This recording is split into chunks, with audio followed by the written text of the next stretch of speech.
Welcome to Civil Beat's Ideas Live show for Wednesday, May 12th, 2021. We're really glad to have you here with us. We're live. We'll be here for the next hour. We welcome your comments. We welcome your questions. Today, we're talking about money, specifically tracking the money and what is happening with Hawaii's stimulus funds. This show was put together in response to an essay that was written for us by Jill Tokuda, former state senator Jill Tokuda, who we're really happy to have here with us today. Jill's essay ran just this past Sunday on May 9th, and it was entitled, How to Make the Most of Our Federal Relief Funds. So Jill is here to talk about that. Welcome, Jill. Thanks for being with us. We're also joined by the chief state economist, Eugene Tian is here. Thank you so much, Eugene, for being here with us. Beth Giesting is here. She is from the Hawaii Budget and Policy Center. And also Melissa Hampe is here. And Melissa spent a good deal of time in Congress working for two of Hawaii's most respected and beloved congressional representatives, Representative Patsy Mink and Senator Danny Akaka. So thank you all so much for being here. And we love to start these shows by asking each of our guests to tell us a little bit about the journeys that have led them to be connected to the topic that we're discussing today. So Jill, since you wrote the essay, I'd love to start with you. And I think really the question for all of you is just how, in what ways do you find yourself connected to this question of what is happening with the federal stimulus funds? What is the path that has led you to be connected to that money? Well, thank you, Julia. And so grateful to be part of an esteemed panel of experts that we have gathered here. And, I do think that as a result of my Ways and Means experience and chairing that committee really lent itself to helping to track and monitor the billions of dollars that we've seen come in as a result of COVID and the pandemic. And similar to when I was Ways and Means chair, looking at the tracking, looking at how we're utilizing these funds, I always look at it through the lens of being a mother and the fact that every decision that we make impacts them, impacts their ability to stay home and have a job and a life here in Hawaii. And then also thinking about how we as parents, as households, how we have to budget and make tough decisions oftentimes, and government needs to do the same. And I think, taking that perspective and lens to the work of tracking these funds and what we can do with it has really been helpful. So looking forward to today's discussion and all the questions that we'll have. So thank you. Okay, great. Beth, can you tell us a little bit next about your background and about the Hawaii Budget and Policy Center and how it is connected with the federal stimulus funds? Sure, thank you for having me today. My background here in Hawaii has been mostly in healthcare. I was closely associated with a number of community health centers, having also been the director of Kalihi Palama Health Center. So working in health policy was really the thing that I did mostly, but it became clear that in order to help people's health and well-being, you really had to take care of much bigger policy issues like housing and economic security and so many other things. So a couple of years ago, I became the director of the Hawaii Budget and Policy Center, which is a program of Hawaii Appleseed. And as the name implies, we look at state and local budget, tax, and other kinds of policy issues which affect everybody. And one of the things that I like to say is that the budget is our most important piece of policy, public policy, because how we spend our money really indicates clearer than any other thing what we prioritize and what we think is important. Okay, great. Thank you. Melissa, can you tell us a little bit about your connection? Sure. Well, I've been such a wonk about federal funding for decades now, across sectors, if there is such a thing. I'm really glad to be speaking with everyone today. Thank you, Julia. So it started with working for Representative Mink and Senator Akaka, really getting to know the federal programs important to Hawaii and working to increase that funding. And then I moved to a national nonprofit for youth mentoring when I started having kids, and the vote schedule was a little rough on them. But advocating for more funding for youth development, for organizations like Boys and Girls Clubs and Big Brothers Big Sisters, and then moved to the private sector at a DC firm first, and then now here on Maui with Skog Rasmussen, so helping nonprofits, hospitals, universities, and others to apply for federal funding. So when COVID hit, I was glad to have the opportunity to support the COVID Cares Oversight Subcommittee led by Jill and Laura Nama at Kamehameha Schools to track the CARES funding, as well as work with Hano and Hawaii Community Foundation and others to understand the nonprofit experience with these funds. Okay, that's great. Thank you. And Eugene, how have you come to be our chief state economist? Thank you, Julia, for inviting me. Being the only male in this panel, I feel honored to be sitting in the committee. And I'm the chief economist working with the State Department of Business, Economic Development and Tourism. My office, especially myself, we monitor the Hawaii's economy from the macro level, which we look at the economic growth, the population, the labor market, the tourism, all at the upper level. The federal government spending on a normal year is about $12 billion. And the contribution for the federal government is about 11% of our economy, which is measured by gross domestic product, we call GDP. But the money from the COVID-19 assistance fund, those money will not be counted as government spending. So will not be included in the 12% of the GDP, but it will be falling into the household business. So we are monitoring what those money impacted our Hawaii's economy in terms of household spending, business operation, and other government spending. So those kind of thing. I think I'm here just to report if there are any questions about what we will see, what we have seen about the impact of the federal funding coming to the state. Okay, that's terrific. And Jill, in your piece, you wrote about an overview of the money. And I wonder if we could start with that today for our viewers, to just give people a sense of what we're talking about, where it's come from, what it's been, if it's been allocated for specific things, what it's been allocated for, but just to give ourselves a sense of what is the picture of the stimulus funds. Do you want to start with that, Jill, and then maybe Eugene, you can come in? Absolutely. And, I know definitely Eugene has been taking a really close look at the impacts all of this money has had on our economic outlook and forecast in ways that have been so helpful for decision makers to really decide what to do next. But essentially at this point, and every day it ticks up and up as more awards are granted and monies are pulled down, we're estimating and looking at all the different awards that over $18.5 billion has come into Hawaii since the start of the pandemic to really address a lot of the issues and concerns, the impacts of COVID. A lot of those funds, over $7.4 billion has actually gone directly to individuals and households. Most notably, and Eugene has talked about the impact it's had on personal income growth through the stimulus checks. We've had 3 rounds of stimulus since March of last year. And that's definitely added to people's pocketbooks, right? When you consider the fact that the $1,400 checks you hear about, those have really gone far to helping people sustain themselves. They've also seen a huge influx of this over $18 billion to small business and industry.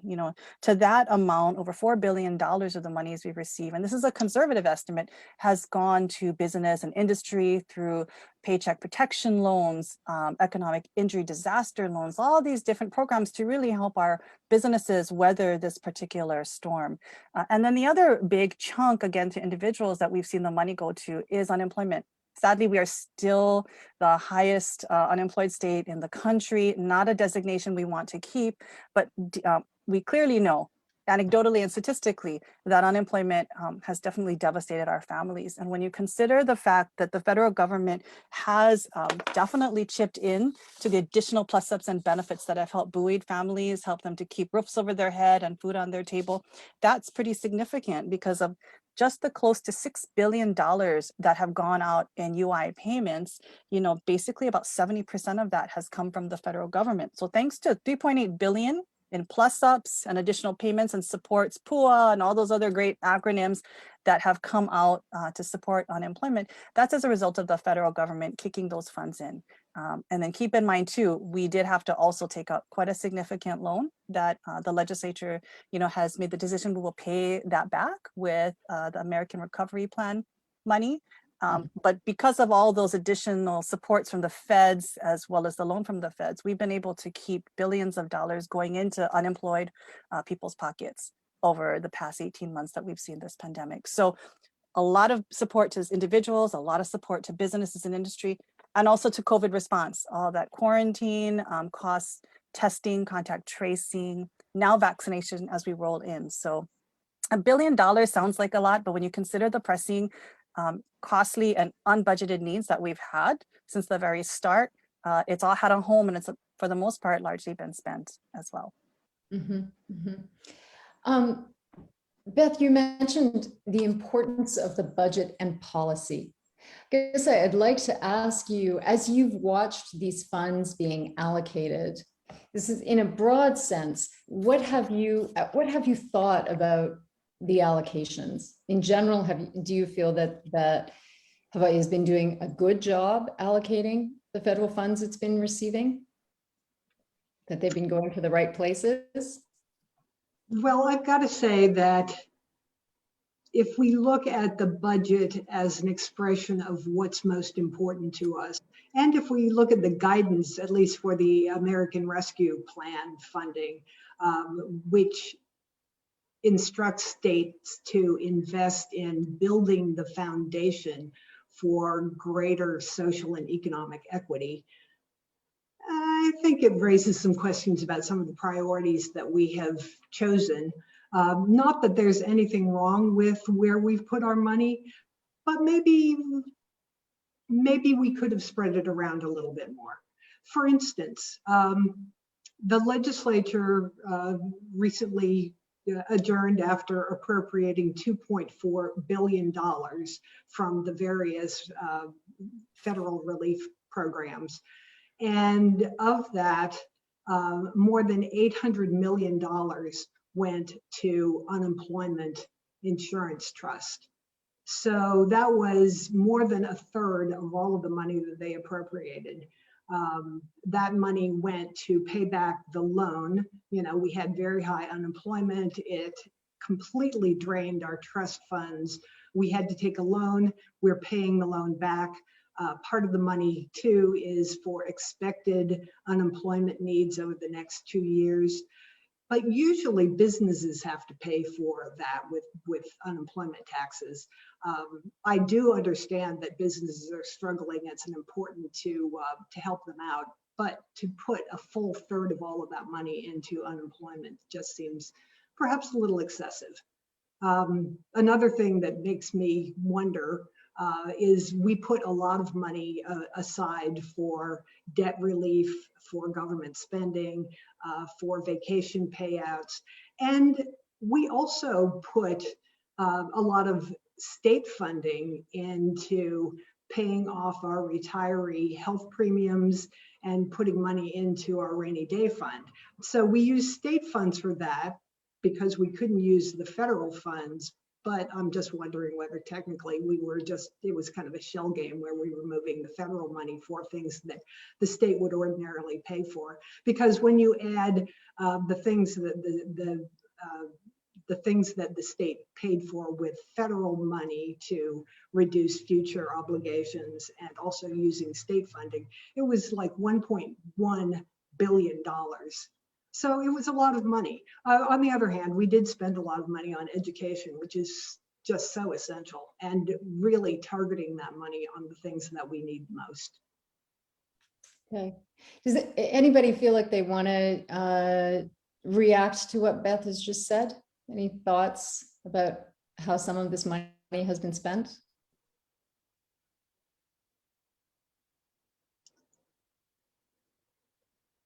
Well, my reactions are more on, I guess, the nonprofit focus of these funds, if I can go there, because I like what Beth's saying about the mix of priorities that the state looked at. But in terms of the front lines, you know, those who really have the pulse on what's going on in the communities, our nonprofits did step up. And what we did was, you know, we carried out an interview project and produced a report that was made possible by the Hawaii Community Foundation, included by Jill in her piece on Sunday, to quickly capture that experience and that intersection of the government and nonprofit sectors, which, you know, became this massive public-private partnership in response to COVID. And so what we did was we interviewed Hawaii nonprofits that implemented more than 265 million in CARES funds. And so, you know, the government entities did decide to put quite a bit through those either intermediaries or direct service providers. But that also stood for a lot of money that came directly from regular federal funding programs that were plussed up by the CARES Act, not just from the Coronavirus Relief Fund. And so funding came across the board, you know, to provide families and individuals with food, to help with childcare so parents could work, for housing assistance so people could keep roofs over their heads, and so many more. And I can mention specific examples if we have time, but really it was an especially timely effort because the CARES funds were flowing quickly. And at that point under a very, very tight spending deadline, you know, December 30th.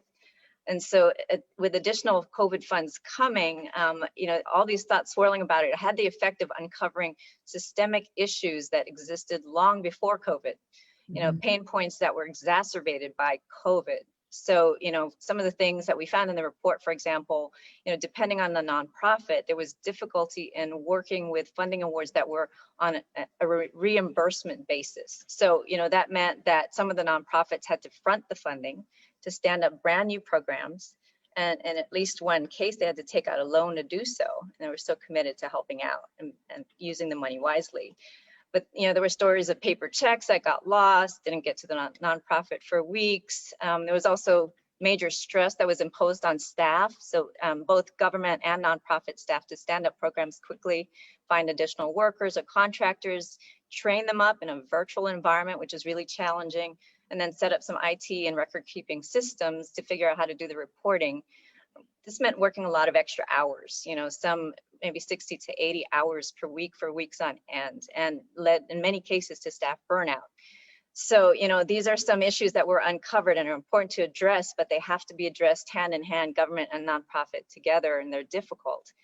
But now saying that, it wasn't all bad news. So some of the findings also saw a lot of positives that came out of CARES funding. So, you know, first of all, the funding got to where it needed to go to help Hawaii's people, help Hawaii's families in a time when they really needed it the most. Also, a number of nonprofits found new talent, and they held on to some of the people they hired under CARES even after the CARES money went away. They also found some innovations with their programs that are lasting, and then they forged good relationships with government funders that they hadn't had before. You know, so they finally felt that they had a seat at the table. So, you know, a lot of good and bad out of this, but you can see some of the prioritized issues where the money did get to where it needed to go through the nonprofits. Can you talk a little bit about the specifics of where that money was going? You know, you're saying to help Hawaii's families, but what are we talking about? Yeah, so some specific examples, for instance, Aloha Connects Innovation, which is a brand new program by the Economic Development Alliance of Hawaii and Kupu. So that looked at, you know, pivoting to the digital economy, nurturing and growing the knowledge-based work opportunities, contributing to the emerging industries and innovation sectors. And so it was about job placement and providing those with a shot at a new career and helping these families out, maybe with possibilities they hadn't had before. And it was really unlike any other program that we know of operating in the state. So, you know, although it focused on benefiting the displaced and dislocated worker, it was really amazing to see what kind of positive impact it also had on businesses and organizations who hosted the interns. So when not a requirement, it was an amazing outcome that 60% of the interns were continued on and they were hired by their hosts even after the program ended. So it's amazing. So more money, for those families, and to be able to put food on those tables. And then you also have an organization like Maui Economic Opportunity here on Maui, which is an amazing anti-poverty organization for the Tri-Island County. So they had about $8 million altogether for the Hawaii Emergency Laulima Partnership Program, a good chunk of this from the CARES funding.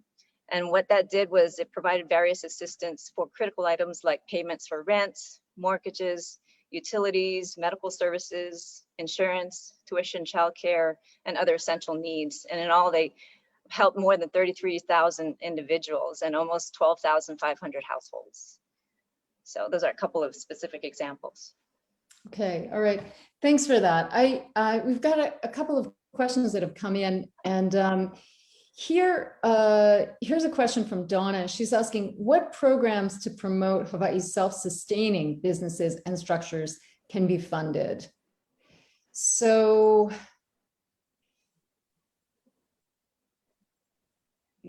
I guess that's about investing these dollars in ways to create entities that, once they're up and running, will no longer be in need of assistance.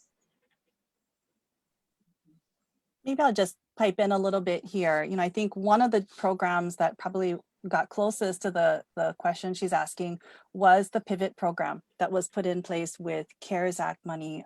Eugene, correct me if I'm wrong, but I think it was $25 million through the Coronavirus Relief Fund that was really put in place to help businesses literally pivot. If you've got to now convert your business to more of an online model, if you have to consider a different way of selling and distributing your food, just overall having to deal with the impacts of COVID and what that means to actually sustain your business. Not just give you a loan initially just to cover your costs, but really to look at how you are changing the way you do business so that you can overcome these challenges that have been presented as a result of the pandemic. So that was a really successful program that was put into place in the final months of last year that I think was very helpful for businesses to be able to get that bit of a boost. And I like the fact that what she's talking about is self-sustaining kind of businesses and structure elements, because that is one thing I kind of thought of as both Beth and Melissa were talking, is all of this infusion of funds have been wonderful, amazing. We can't thank our congressional delegation enough for the billions that have come in. But the reality is that there will be a point when we are not getting those billions of dollars like we have. Our residents have enjoyed 3 rounds now of stimulus, for example, that have definitely buoyed paychecks and helped to cover a lot of costs. But that's not to say that there will be a 4th and a 5th and a 6th. But for the last, year and a half, they've been able to get this particular stimulus. And again, even unemployment, all of those plus ups will be coming to an end in the fall. And a lot of individuals who currently are not working are going to have a real shock in the wallet when those, monies stop coming in. And even if you take a look at the coronavirus relief funds, a lot of great programs. But it's about how do we bridge and sustain or continue these things? Because if not, we fund these particular initiatives and programs that people start to, enjoy and appreciate. And ultimately, if we cannot make up that difference with the funding, it ends at that particular point. So a lot of the good programs that went through the CRF programs ended in December. So I think that's the hard decisions that government has right now when they look at the new rounds of ARPA funds and discretionary monies coming in, is how do you make the best investments today that are sustaining, that will not just elevate the financial cliff that we're seeing when those federal dollars stop coming in. And so I think sometimes I can't imagine the stress they're under. It is that you have to make perhaps, different types of investments, but I think they also have to take a look at where are those gaps and where are those pains going to be felt even more, because that cliff is coming for certain portions of our population, and having to try to bridge some of that. So I think sustaining is a real critical word here. And I think bridging the cliffs that are coming, if we're really looking at this for long-term stabilization recovery, is really critical. Yeah, Eugene, I would love to bring you in here based off of what Jill is saying, and maybe you can tell us a little bit about how you feel the state's economy is doing at the moment. But just as Jill is talking about, when the money stops coming in, what are your concerns with the economy? What do you see coming ahead? Yes, I think when I look at the economy, at least the federal funding has the following three areas of impact. Jill was reporting about $18.5 billion, the federal fund coming since the beginning until now. That's covered 2020 and the 2021 so far. What is the 18.5 billion? What is that magnitude compared with something? I would think it may be compared with visitor spending. Hawaii's visitor spending a year is about 18 billion. So the federal money coming is 18.5 billion. So, but this is 2 years. The visitor spending is 1 year is about 18 billion. So that amount of money, the federal amount of money, I believe in 2020, the bills passed is equivalent to somewhere around 11, a little bit more than 11 billion. And the rest of them, over 7 billion is coming from the bills passed in 2021. But I see the impact first. We see the bankruptcy filings is a decrease actually in 2020, is decreased by 8.6%. But in the last recession in 2009, the bankruptcy filing was 3,100. In 2010 was almost 4,000. In 2011 was 3,300. So they all about 3,000. But in the year 2020, the total filing is only half of that. Is about 1,500. So that is a decrease. But when we look at the first 4 months of this year, 2021, the decrease is 11.3% compared with the same 4 months in last year. So this is the first area. We see the business are surviving. I think the money, I think one is we make a business to start, and they sustain. I think at this moment, the federal dollars really help the business to survive. Then later on to take off, to develop, to open, to have a more open. I think currently is the surviving. We see that impact already. And the second impact, I see the income from the household. And I think we, Jill was telling us that we have received 3 rounds of the stimulus check already. So those money, we actually see in the last recession, 2009, we had a decrease in personal income. But in 2020, we see the opposite. We see the increase in personal income by 5.8%. That is also reflected in the income tax. The state tax revenue decreased about 23% from the GE tax, general excise tax, which is the sales tax. But we see the decrease in 2020 is only 2.3%, 3.2%. 3.2% decrease in income tax. But when we look at the first 4 months of this year, the income tax is actually increased by about 37%, is an increase. So the third area I see the impact is the investment. Investment including the home purchases. We know that the real estate market is booming. The price is double-digit increasing, not only on Oahu, but all the neighbor island. And we see the increase in the vehicle purchase. And we see increase in the durable goods purchase, for example, the furnitures. And we do see every month, even starting the beginning of the pandemic, the building materials, it has never been decreased. Every month is actually double-digit increase. And we also see in terms of the investment, although today the stock market is not doing well, I think the Dow decreased by 682 points. But overall in 2020 and the first few months of this year, the stock market is performing well. I think people put in a lot of money in those either physical or is in the stock market investment. So those I do see in the macro side, those are the impact to our economy.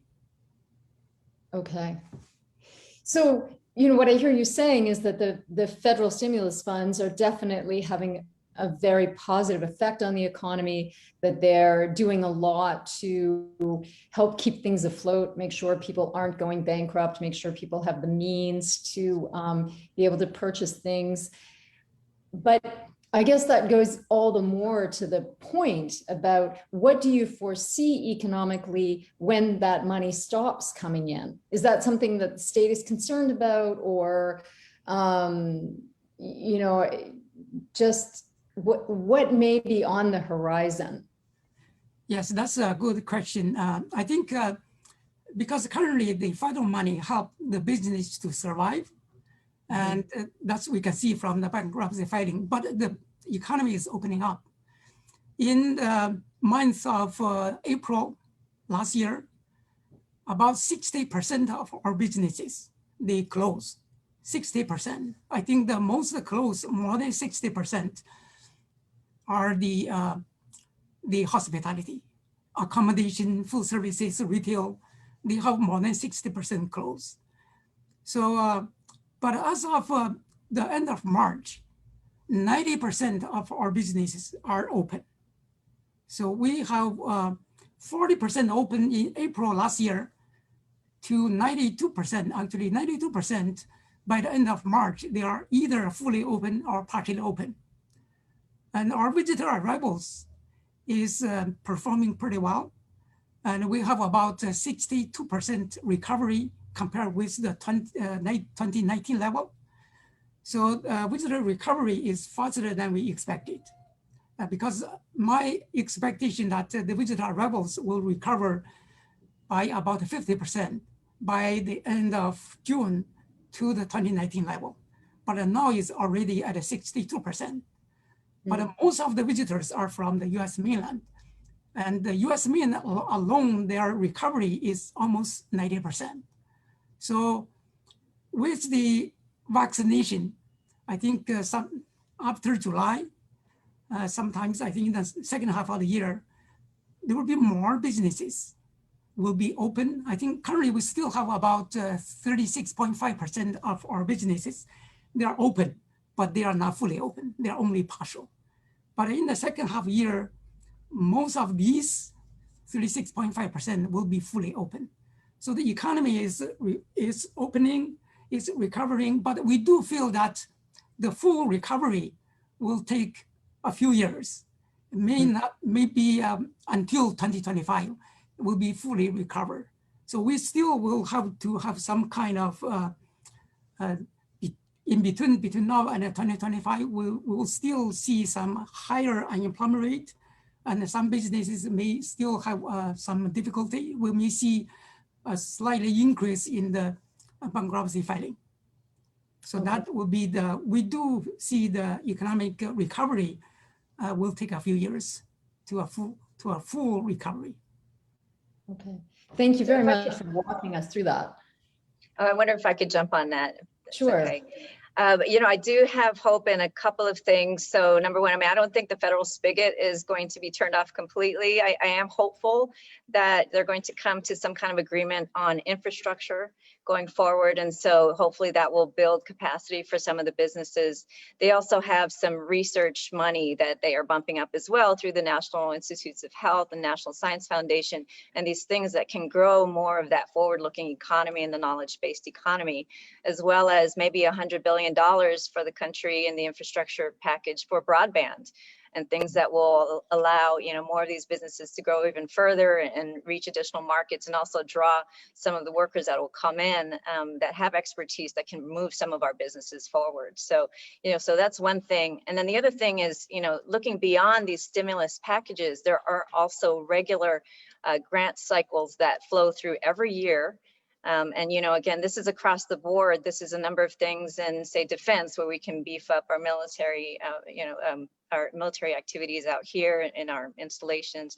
Also, you know, again, economic development, infrastructure, as well as a number of things to nonprofits. So just, you know, I run a weekly grants list that looks at the different opportunities, and there are more than 18 billion, seems like a magic number today, 18, you know, different allocated funding that is open for competition right now. that not only are nonprofits or government entities, also businesses and colleges and universities and hospitals can apply for as well. So, you know, there are different things through the federal government, and our Hawaii delegation has been doing quite a lot to beef those up, make those available. Okay, so yeah, so what I hear you saying is that even when the pandemic related funds are used up or finished, then, you know, there still will be plenty of federal monies coming in. I want to get to a couple of questions here. This is from Carolyn. Carolyn is asking, how did governments ensure equity across languages? And did any governments create a mental health fund for frontline workers? So I don't know who wants to take that. And Beth, you know, with your background in healthcare and health policy, I don't know if you have anything that you would specifically want to speak to about mental health and how much, if any, of the CARES Act funding has gone into that arena. I am not aware of a lot of money going in, and maybe Melissa and Jill can identify some funding that went directly. I do believe that there was a grant that particularly focused on substance use. I do want to share that the legislature restored funding for domestic violence and for some other very important programs that had been on the chopping block. So they mostly used state funds for that, but they were able to do that because there was federal funds that kind of provided the backup. I don't think, at least looking at the state budget for mental health services and substance use, I don't see that they increased funding this year at all. If I could just add a little bit to that discussion in terms of where mental health support might have come in. You know, definitely when we take a look at the various award allocations, many of the initial acts that were passed by Congress did not have significant resources in addition for mental health. You do see a boost for both mental health and substance abuse in the latest ARPA funding that was just recently passed. And I think a lot of that has to do, as we've been having this discussion, with the course and the nature of this disease, quite frankly, and how our federal funds have somewhat tracked it. If you think about it, you know, back in March and April, we were in full-blown crisis mode. We had no idea what was happening. So a lot of the dollars coming in were for direct COVID response, health, you know, make sure that we had what we needed to triage this crisis. And as it started to progress and we started to look at, you know, somehow taking care of our economic health, our families, our businesses, then you saw those tranches of money coming out, whether it be the PPP loans or the stimulus loans as well. And I do think now, I'm not saying we've turned a corner, but as we go into a vaccinated time period where we're looking at longer term stabilization and recovery, and as Eugene has mentioned, we could be looking at a long haul on that, the funding also somewhat shifts from being from the most basic health, you know, COVID specific, you know, needs to even food and shelter, to now, if you look at the ARP funds, being a little bit more broadly spread out to addressing the needs that have surfaced as a result of COVID. Things like the fact that mental health and substance abuse, family violence, sadly, has been on the rise, that basic healthcare coverage has been an issue. Education needs to look at a reopening as well as we go into the next year. And so the funding reflects, I think, the time period to some extent that we're in with the battling of COVID. And hopefully, as Melissa has said, in the months to come, we'll start to look at how supports can come in to layer on the long-term recovery efforts and stabilization efforts that we're looking at. I would say one thing, and I love that Melissa does the grants tracking. It's insane how much she's able to, you know, show what we could pull down and be competitive for. But putting my old Ways and Means hat on, the big concern I always have is, again, that sustainability block. Are we overly dependent at times, even before the pandemic, on federal funds? As Eugene said, it could be anywhere from upwards of 11% of our total budget, you know, on any given day, even before the pandemic, coming from federal dollars. And I remember back when I was Ways and Means chair, we asked for a vulnerability study to be done because many states are starting to look at, you know, how reliant are we on that federal dollar? And oftentimes formulas change, you know, different appropriations change and you lose it. And the public doesn't care what color of money it is. They just want those services and programs continue to be delivered, and it falls on the state to continue that. So while I definitely want us to be uber aggressive on really competing for those federal funds, I'm always mindful of the fact that at the end of the day, the state has to consider the continuity of those programs and services and making those best decisions on which federal funds to fight for that are essential, and where will we be when we have to continue those funds potentially on our own as a state. So I always consider the vulnerability and making sure that we are using it to really help bridge us, but ultimately not making us overly dependent on support that just may not be there in the future. Yeah, thank you for making that point. Here's a question that's also connected, just a more specific question connected with healthcare, and it's from Robert. He's asking, is money slotted for homeless behavioral healthcare treatment? Does anyone know what the status of funding from the federal relief funds is in terms of the homeless? How much of it is going to, and particularly with healthcare for the homeless? Beth, I don't know if you saw any in the appropriation measures that passed the legislative session. There was money that was appropriated for services for the homeless, but it was more about rehousing and assessment and things like that. It wasn't specifically for health services. However, I do know that probably the great majority of people who are homeless would qualify for the MedQuest program. And MedQuest, of course, has an increase in their enrollment and an increase in their budget. And fortunately, the federal government is paying a greater share. This is the MedQuest program is shared, the costs are shared between the state and federal government. And so the feds are picking up a greater share. I do seem to recall that there was some funding a long time ago, but I don't, honestly, I can't remember exactly where it was. No, I mean, I think you're right, Beth. And, you know, the HUD monies came in as about 2.96 billion in CARES Act for homeless populations, but it is more on the housing side, the emergency solutions grants and that kind of thing. There are, you know, monies for behavioral health generally through the annual appropriations process, whether it's research through NIH or, you know, maybe through other parts of HHS, of the Health and Human Services Department. But, you know, I have to look a little closer on that. Okay. You know, having Melissa mentioned that, I would note that we just got guidance this week, and I know that Eugene and the state team's probably looking very carefully at the guidance that came down from the Treasury in terms of how a lot of those discretionary ARP dollars are to be let out. So 2.2 billion came to the state and our counties. And one of the things that they do mention in there is that these funds could and should be used for serving the hardest hit communities and families. So, you know, things like homelessness, you know, other social, you know, health disparities that have risen up, looking at behavioral health care, mental health, substance abuse were also listed as potential uses for these largely discretionary dollars that are going to come to the state and the county and be good until 2024. So it's not like CARES where we had to rush to the finish line to just quickly spend. We can spread it out over time.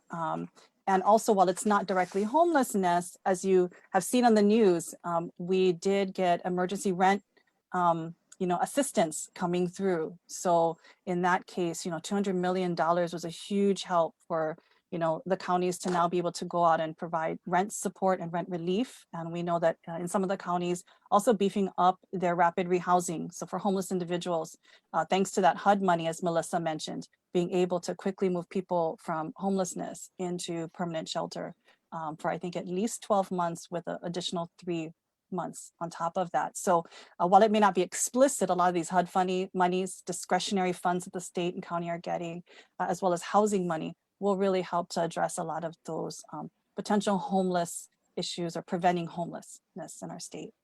Okay. Yeah, I'm glad that you mentioned, Jill, the guidance that came out, because to me, there does seem to be a little bit of a mismatch between the way we have appropriated our funding and the way the guidance is directing us to do so. But I also will acknowledge that there is a lot of money that's available for a lot of the needs that I would prioritize that are outside of the appropriations by the state. But among some of the things that I did not see funded, which made me scratch my head, there was no money that went to Native Hawaiian organizations in the state. So no money went to OHA, no money went to Hawaiian Homelands. There was very little money that went to broadband. Hopefully there is some money elsewhere for that. Early learning and childcare, I hope there's money for it somewhere because the state didn't provide a whole lot of it. There was about $12 million in all that was allocated for environmental needs, but $5 million of that was for a Green Youth Corps program to get kids working in the environment, which I think is really great. I didn't see a whole lot for job training and retraining. Housing is always our biggest need, affordable housing, which has only become more challenging, I believe, during the COVID pandemic, because the housing market is booming, and many of the people who are buying up our real estate are not people who live here and are going to be providing housing to local people. So to me, that is probably the biggest investment that needs to be made for the future well-being of the state.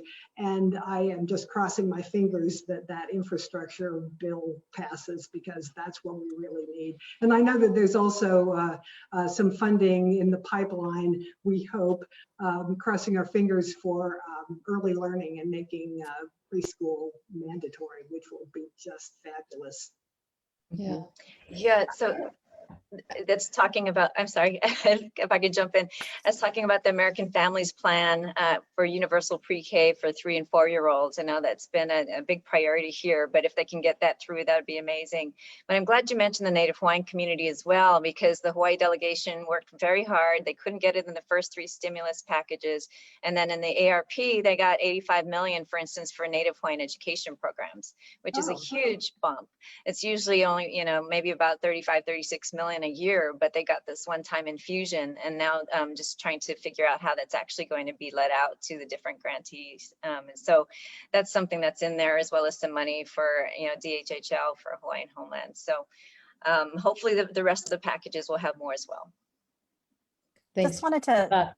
Just wanted to add on here too, and I know it was put a link in the chat. The Hawaii Data Collaborative, we've been working very hard since the start of all these monies come in to try to track all of the federal awards. We do our best. Every day it changes, but if you take a look at that, you can see by general category where the monies have gone by acts. And Beth did mention childcare and early learning, for example. And again, pacing with the flow of this disease and our progression to recovery, ARPA and some of the other funds recently, if you take a look at the distribution for childcare stabilization grants and other CCDBG childcare development block grant money, at this point, we're probably over 200 million that's coming into the state to support childcare providers and families for subsidies. So that's a really great win to see. Again, now understanding that it's long-term recovery and stabilization.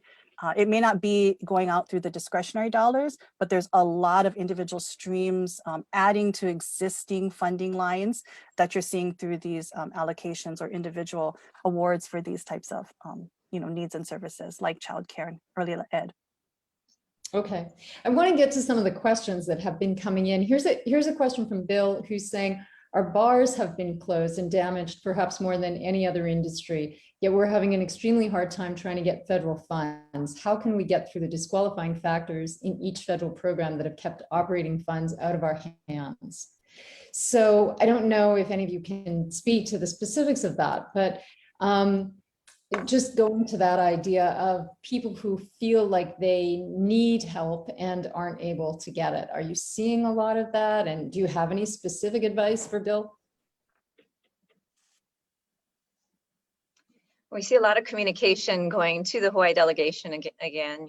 We have Senator Schatz and Representative Case on the appropriations committees in the Senate and the House, and Senator Hirono on a number of key committees, as well as Representative Cajeles. So, as long as they are able to hear your needs, your priorities, they can take that forward. And, as much as you can kind of put some of the meat behind it, some of the data and the evidence, the amounts that are needed and things like that, there are things that they can do for these packages that are coming up and other federal legislation. So, I mean, that's one way to go. It's a long time to wait, perhaps, as you have to let the gears of the legislative process turn in Congress, and we've seen how that's gone. But that's one way to go, just to try to figure out your advocacy level and what kind of effort you want to put into that. Okay, here's a question, Eugene, for you. This comes from Dan, and he's asking, how many businesses have been lost completely? And how many do you believe have yet to restart? Yes, according to our survey, we have done 4 surveys in the past, starting in July last year. And the most recent concluded in March. That is the 4th survey. It shows that 1.8% of our businesses were lost. They permanently closed. And we have about 6.2%. They are temporarily closed, not open at all. And about 1.8%. That 1.8% can be translated into around 350 businesses. So it's not a whole lot, but this the business bankruptcy filing, including businesses, also including, most of them are individuals. So the businesses, those business, they have paid employees is about 1.8%. Currently is, they claim that they are permanently closed. So that is the impact. I think the number compared with the last recession is a lot smaller than the last recession. So I believe this is mainly because of the federal money help a lot of business still keeping in the business. Okay, thank you for that. Here's a question from Natalie. How was money spent in the public school system? She says, I don't see barriers or any special distance learning equipment for teachers being purchased. I know that there are other things that the money went to, but is there anyone who can speak to that? Or is there a resource that can tell us what was given to each school? Is there any data on the specifics of the money to the schools? There was the appropriation bill, and I'm wondering if I have that information handy. There was money appropriated to schools in a couple of separate bills. But I can tell you in general terms, the money was focused on helping to make up for learning loss, outreach to underserved students, preparing classrooms for safe return, computers for students. I will look for the bill number and I'll put it into the chat box for you to follow up on, because there was a lot of very directed funding that was in those appropriation bills. Okay, that's great. And if I could just, if I could just add to, it'd be great if Beth could give the breakdown. And a lot of that was for the ESSER funds, elementary and secondary school emergency relief funds. So we got a batch of that through ARPA. We got some of that in other allocations as well. So the state has seen, and I got to do some really quick math, but upwards of $500 million in ESSER funds that have come in to support public schools during this particular time. Specifically for distance learning, $31 million of our coronavirus relief funds were used for the purchase of digital devices and in some cases Wi-Fi connectivity. In some communities, they did not have access to Wi-Fi, and they had to do other types of things to make sure that children could then log on. So 31 million at the very least was used in CRF dollars to support digital learning. And I believe there has been additional funds allocated as well to support those particular efforts, but it would be great to see the breakdown that Beth provides. Okay, okay. Here's Jill, this is really probably a question for you. It says, you mentioned the dependence on outside grant and resources. that you were concerned about. What's the long-term solution to the widening gap between growing social needs and the legislature's reluctance to raise revenue? And, you know, other people are asking questions in the chat that are connected with that. And I think that that gets to, you know, the unemployment rates are still very high. The need for affordable housing absolutely was at a crisis level even before the pandemic came along. So we're seeing that there are a lot of, you know, the minimum wage, there was an attempt to try and raise that, but it didn't go anywhere. And there are a lot of people who are struggling, working hard, but still finding it very, very hard to get ahead, or even just to not get swept backwards.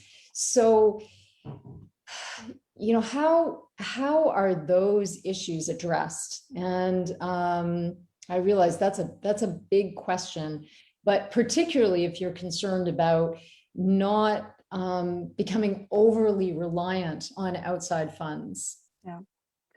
That's a multi-billion-dollar question right there, right? How do we really continue to meet the needs and the changing needs of our community during this time, with a budget that, quite frankly, is not growing? It's contracting in some cases, had it not been for the federal support. You know, I think at the end of the day, it's a very difficult thing to do, but we've got to be very judicious and targeted and focused on where we spend what dollars we have, whether it be our general fund and tax dollars, or it be federal dollars that have some discretionary element to it that we can place accordingly.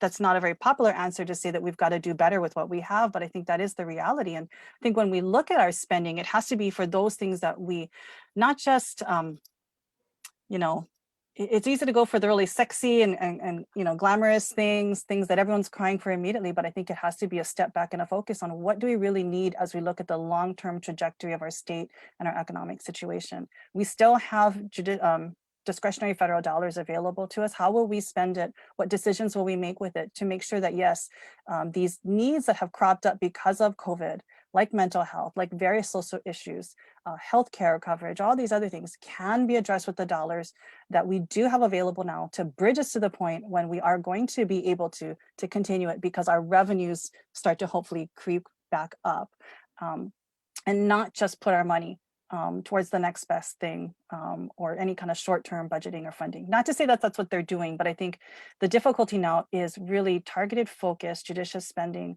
with what dollars we do have available. And there's no easy answer, because there's more needs, more issues than we will ever have dollars, even with the federal government giving us billions and billions of dollars right now. And I always peek in that little Q&A. I know one person did happen to ask me, if we've got, you know, all this money coming towards homelessness, why are people still homeless out there? You know, just to be clear, we have hundreds of millions coming in for emergency rent assistance. What we're trying to do, and I think the federal government has put a nod to, is triage the potential flow of more homeless coming into our population right now, because with the eviction moratorium looming on June 8th for the state, with the courts throwing out the CDC's national moratorium, in a couple of weeks, we could have people, you know, being evicted from their homes, absent any kind of protection. They will be homeless. So a lot of these emergency rental assistance support we're seeing coming in from the feds and being executed through the state and the county is really to triage what could be a huge spike in homelessness if we do nothing. Yeah, and several of the comments that have come in are talking about just what's happening in the real estate market, and how, as all of this is occurring, the median cost of a home is going up and up and up. And as an example, here's one comment on Maui: millionaires from the mainland are buying up real estate, inflating prices, and living here part-time in second or third homes. Something creative needs to be done. As to huge tax increases, that's their suggestion, on non-Hawaii resident property owners. And I read a statistic last week that 70% of all housing on Maui now is investor owned. So that, of course, was an issue before the pandemic, but maybe is, you know, has gotten worse, or more pronounced.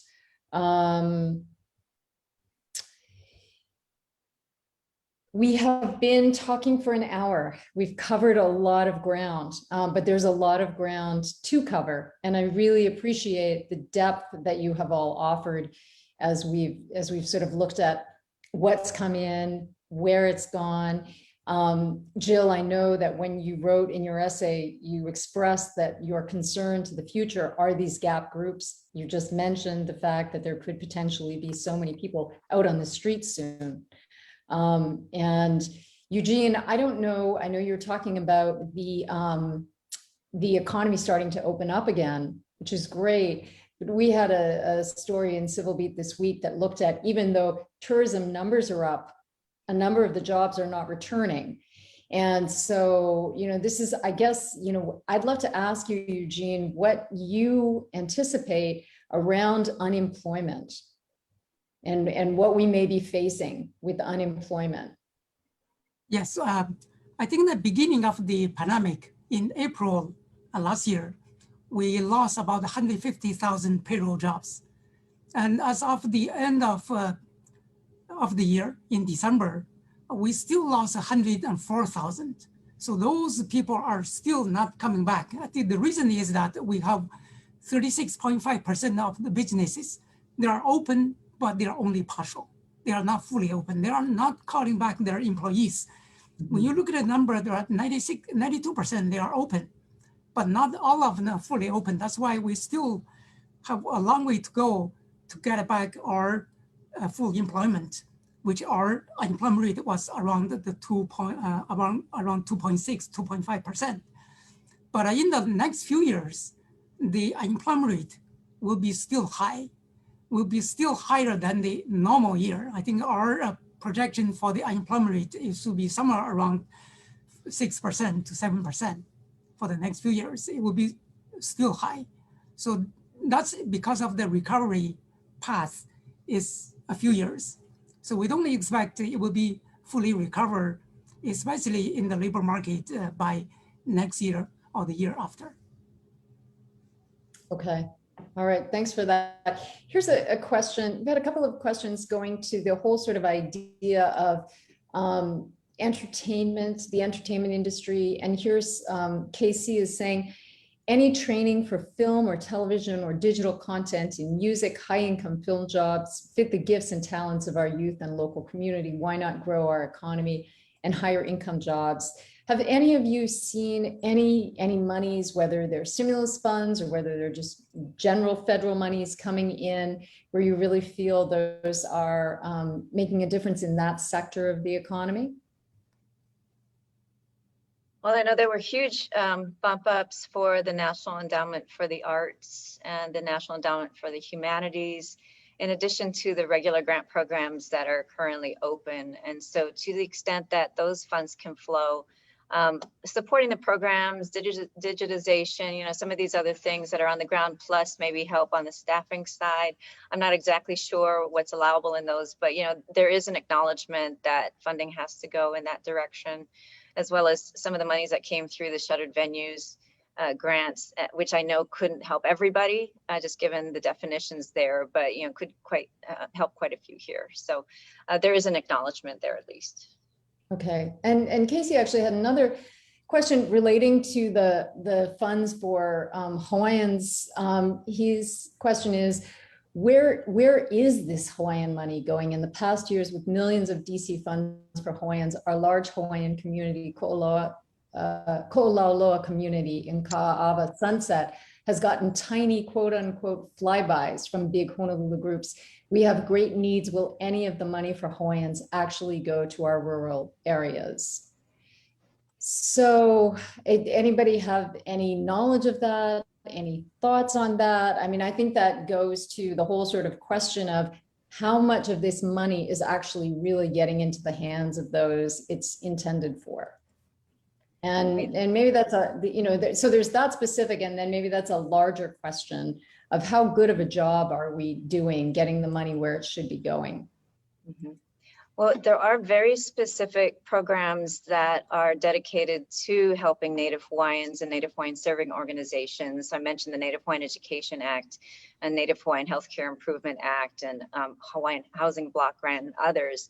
So, you know, to the extent that they're trying to plus those up, and we know that they're not filling the full demand. But we also do know there is some of that money going to the rural areas that need it. So, you know, it is a bit of a mixed bag. You know, if we could triple, quadruple that money, perhaps we can get the reach that we're looking for into some of these communities. And the delegation is really trying hard to do that. But hopefully, again, with this 85 million for the Native Hawaiian education monies and some of the other things that have come through, 30 million, I think, for broadband, for DHHL, for instance, these things hopefully will push out and help stem some of that, meet some demand. Okay. If I could also just put a little shout out here to Melissa and to Lisa Maruyama and the work that they're doing with nonprofits right now. The real way that we can empower smaller organizations, rural organizations, community-based organizations to be able to access these federal dollars and get them to people in need for things that we need right now, we've got to make sure that that pipeline is there. For them to be able to receive these funds, draw them down, partner with government, whether it's the state or the city or the federal government as well. It sounds so simple, but the system was not built to really be that nimble and flexible for government to be able to move, like if you think about last year, hundreds of millions of dollars quickly to nonprofits who we know can distribute it.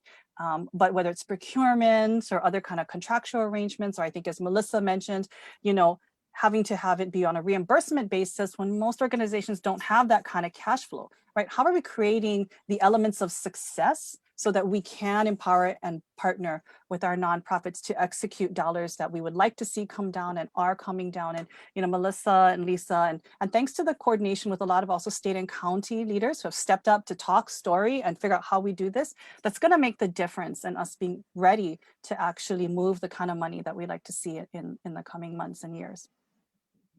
Okay. Thanks for that, Jill. I mean, it is going to take, again, this just huge effort, all of us holding hands together and trying to figure this out.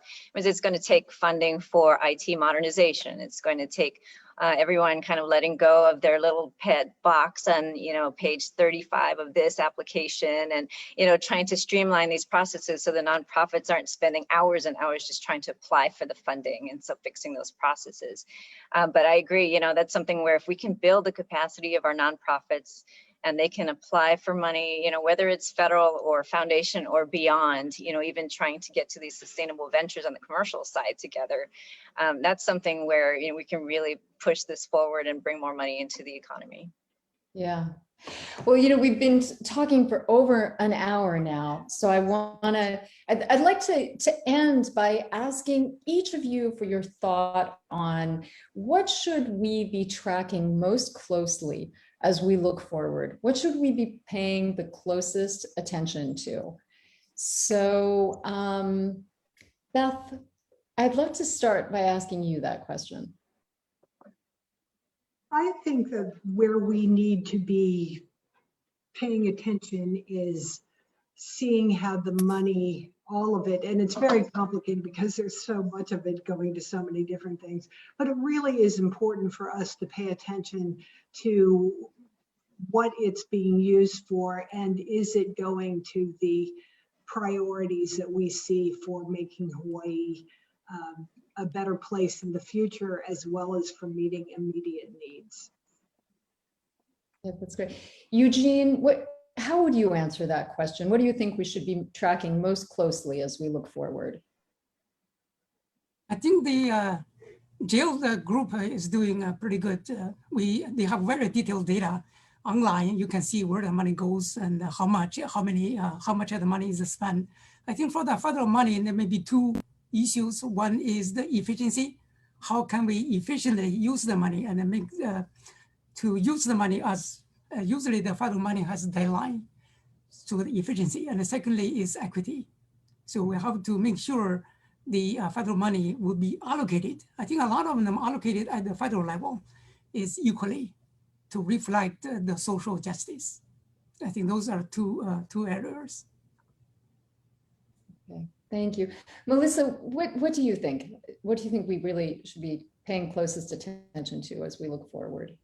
Just echoing everything that's been said already. I agree with the process fixes and some of this reprioritization perhaps, and then, making sure our equity issues are taken care of, but also, transparency, just getting the information out there like Jill's group is doing, and also trying to facilitate data collection so that we can interpret some of the needs here for funders elsewhere and really make that case. I know that's always been an issue when people are going after grant monies and making the case to the congressional delegation. And so just trying to figure out how we can focus on that and make sure we have the evidence that we need to say that we are going after the right amounts of money for the people that need it.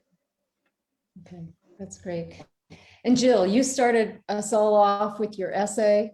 I know you're tracking all kinds of things very closely, so this may be too narrow of a question for you. But when you think about looking forward, what is in the forefront of your mind? What do you think is most important? Yeah. And first of all, just a big shout out to the Hawaii Data Collaborative. You know, Tiana works directly with me to make all these visualizations and track over 300 line items of funding. And I can tell you it's mind numbing at times, but thanks to their dedication and commitment to public data and understanding data, we've been able to do what we do. And with the partnership with the Office of Federal Rewards Management, Eugene has been critical, budget and finance, and our county partners. So thank you to them. You know, I guess I echo everything everyone said in terms of what we should be tracking. Love what Eugene said about effectiveness and efficiency as being paramount when we consider the federal dollars. I don't mean to sound like a naysayer, but what I often look at is it's great to see where a lot of the money's gone. I often look for the pukas and the gaps where the money isn't going. And that's a little harder to do because there are so many issues and there's so many funding streams coming in at us. But I think being aware of when those monies are going to click off and what that means for populations in our community, where there are gaps, where there's just not direct funding and it's left to discretionary resources. Are we making sure that that is triaged with that discretionary funds if it's not getting its own line item? So I guess the gaps in the cliffs, that's really where I look, because ultimately, if we're going to look at long-term stabilization and recovery, we can't do it as a patchwork quilt. It's got to be where you know, we're able to bridge a lot of these gaps, you know, transition to that next phase in our recovery as a community and as a nation. And so that's kind of what I'll be looking at. And fortunately, have the blessing of all these individuals on the panel who are tracking different elements of it. And I think collectively, we'll be able to really see what do we need to do in the next 6, 12, 18 months to get to that place we know we're going to get, which is a better Hawaii, a stronger Hawaii. So thank you. Yeah. Well, I want to thank all of you for coming on, because you really each brought some, you know, a unique part of this picture. And so gave us a greater insight by being here collectively together. So thank you all so much for joining us. I want to thank the viewers who joined us today, and also for all of the questions and comments that came in.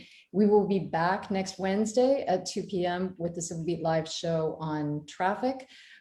We've put all kinds of links to Jill's essay, to the Hawaii Data Collaborative. So if there's more information that you want to gather about the federal stimulus funds, there are all kinds of resources there for you. So thank you everyone so much, and aloha. Thank you. Thank you.